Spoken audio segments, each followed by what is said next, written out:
Good morning. कैसे हैं आप सब? उम्मीद होगी आप लोग बहुत अच्छे होंगे। तो अभी हम आए हैं अपने मम्मी के गांव में और यहाँ पे फुलवारी है और यहाँ पे बहुत सारा आम है, लेकिन बहुत महंगा भी है।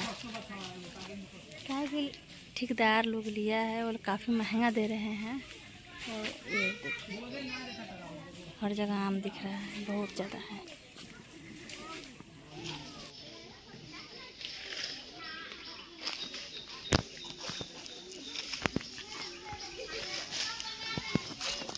लेकिन इन्हें आम आयल बा, हमने और उतना आम नहीं खे।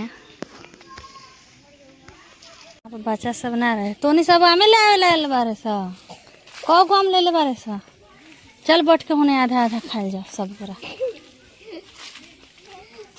कितना लड़का सब है, ये सब खाली आम बीनने आया है, एको को आम नहीं दे रहा है सब हमको।